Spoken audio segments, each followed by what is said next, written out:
नमस्कार, मी साक्षी वाघमारे. जनअभियान न्यूज चॅनलमध्ये आपले स्वागत आहे. पाहूया आजच्या ठळक घडामोडी. योगाद्वारे व्यक्ती 100 वर्षांहून अधिक काळ जगू शकतो. स्वामी परमार्थदेव महाराज यांचे भाषण अमरावती येथे. योगाद्वारे प्रत्येक घरात आरोग्य आणि या संकल्पनेनुसार योगाद्वारे माणूस 100 वर्षांहून अधिक काळ जगू शकतो. परंतु जर कोणी दररोज प्राणायाम करून आपले शरीर बळकट केले आणि अधैर्य व्यसन सोडले तर माणूस 100 वर्षांहून अधिक काळ जगू शकतो, असे ते म्हणाले. की जो एकदा जेवतो त्याला योगी म्हणतात आणि जो दोनदा जेवतो त्याला भोगी म्हणतात.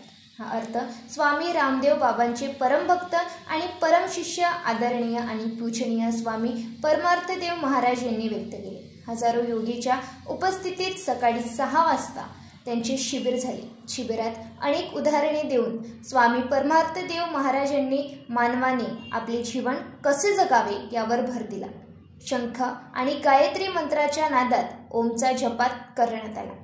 महाराष्ट्र प्रदेश अध्यक्ष दिनेश राठोड यांनी व्यासपीठावर प्रस्तावना सादर केली. कार्यक्रमाचे आयोजन चंद्रकुमार जांजोदिया यांनी स्वामी परमार्थदेव महाराजांचे फुलांचा हार घालून स्वागत केले. यावेळी स्वामी चंद्रकुमार जांजोदिया यांच्या समाजसेवेच्या कार्यकर्त्याचे कौतुक करण्यात आले.